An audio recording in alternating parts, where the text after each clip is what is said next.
अरे आ गए आप, थोड़ा अच्छे से साफ करना, काफी दिनों से यहाँ पे सफाई नहीं हुई है। हाँ कर ही रही हूँ साहब। अरे माँ आप। अरे राहुल बेटा तुम, कैसा है मेरा बच्चा? अरे मैं तो अच्छा हूँ, लेकिन आप ये क्या कर रही हैं? आप झाड़ू क्यों लगा रही हैं? बेटा वो सब छोड़, तू यहाँ पे। राहुल ये कौन है? अंकिता, ये मेरी मम्मी है। मम्मी जी, ये आपकी बहू। नमस्ते बेटा, बहू तो बहुत सुंदर है। अरे ओ, तुम ना एक मामूली सी झाड़ू वाली हो तो झाड़ू लगाओ, मेरे साथ ना रिश्ता जोड़ने की कोई जरूरत नहीं है, अपना काम करो यहाँ पे। अंकिता, वो मेरी मुंह बोली माँ है, तुम उनके साथ कैसे बात कर रही हो? राहुल तुम्हारी मुंह बोली माँ है ना, सगी तो माँ नहीं है ना। और ऐसे पता नहीं तुम कितने लोगों से रिश्ता रखते हो, मैं सबसे फिर ऐसे ही रिश्ते निभाती रहूं क्या? अंकिता, वो मेरे लिए सगी माँ से भी बढ़कर है। नहीं नहीं कोई बात नहीं बेटा, मैं बहू की बात का कोई बुरा नहीं मान रही। राहुल इनको समझा दो, ये मेरे को फिर से बहू बहू कर रही है, मैं इनकी बहू नहीं हूँ। तुम थोड़ी देर चुप रहोगी? मैं बात कर रहा हूँ ना। हाँ ठीक है, जो भी बात करनी है करो। माँ, आपने बताया नहीं, आप ये झाड़ू क्यों लगा रही हो? ऐसा क्या हो गया? वो बेटा क्या बताऊं तुझसे, तो कुछ छुपा नहीं है। मेरा जो बेटा था उसने मुझे घर से निकाल दिया। मैंने उसको इतना पढ़ाया लिखाया, इस काबिल बनाया कि वो आज विदेश में नौकरी कर रहा है, और वहीं पे उसने शादी कर ली और घर भी वहीं बना लिया। लेकिन मेरे साथ उसका कोई ताल्लुकात नहीं है और कोई बातचीत नहीं है। और तो और तेरे पापा के जाने के बाद जो जमीन जायदाद थे, जो घर थे, वो सब कुछ अपने नाम करवा लिया। एक बार को भी नहीं सोचा कि माँ कहाँ रहेगी, कैसे खाएगी। उसने तो अपनी माँ को दर दर ठोकर खाने के लिए छोड़ दिया, एक बार भी नहीं पूछा। पर मैं क्या करती बेटा, मुझे तो अपना पेट पालना है ना, तो मैं ये काम करने लगी, इससे मुझे पैसे मिलते हैं। माँ, आपके साथ इतना सब कुछ हो गया और आपने मुझे नहीं बताया? नहीं नहीं बेटा, ऐसी बात नहीं है।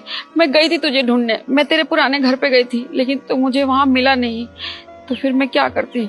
और मेरे पास कोई फोन नंबर है नहीं, कोई फोन नहीं है मेरे पास। बस माँ, मेरे होते हुए ना आपको ये सब करने की कोई जरूरत नहीं है। अब आप हमारे साथ रहेंगी, हमारे घर पे। अरे राहुल, तुम इनको घर पे चलने के लिए क्यों बोल रहे हो? ऐसे कोई भी रास्ते में तुम्हें मिलेगा तुम उनको घर के अंदर बिठा लोगे क्या? ऐसे ऐसे 2 कौड़ी के लोगों को घर में बिठा रहे हो। अंकिता, वो मेरी माँ है और एक घर इन्हीं का ही समझो। और अंकिता, तुम इतना सब कुछ इसलिए बोल रही हो क्योंकि तुम्हें कुछ पता ही नहीं है कि मेरी माँ ने मेरे लिए क्या कुछ नहीं किया। अरे ऐसा भी क्या कर दिया झाड़ू वाली ने तुम्हारे लिए, जो कि तुम इनको घर पे बिठाने के लिए रेडी हो और मेरे से लड़ रहे हो? सुनना चाहती हो ना अंकिता, तो सुनो। नहीं नहीं बेटा छोड़ देना, ये सब बात बहू को बताने की क्या जरूरत है। अरे माँ, इसे भी पता होना चाहिए कि आपने मेरे लिए क्या क्या किया है। इसको बताना पड़ेगा माँ कि हम दोनों का रिश्ता क्या है।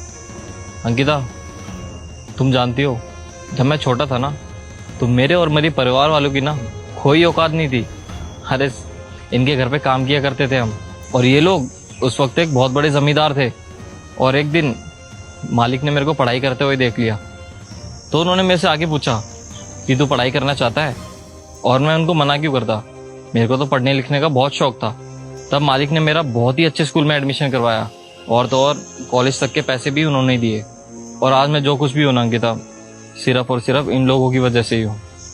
और तुम भी मेरे को इन्हीं की वजह से मिली हो, वरना आज मैं कहीं झाड़ू पोछा कर रहा।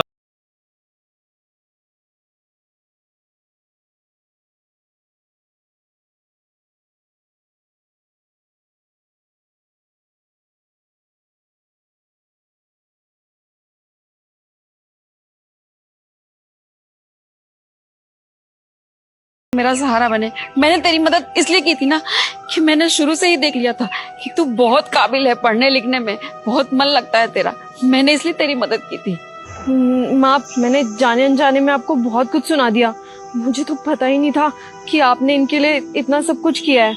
और देखना, मैंने कितना कुछ सुना दिया आपको, प्लीज मुझे माफ कर दीजिए ना, और प्लीज हमारे साथ घर में चलिए। नहीं नहीं बेटा, मैं तुम लोगों के साथ यहाँ कैसे रह सकती। देखिए माँ, अब तो आपकी बहू ने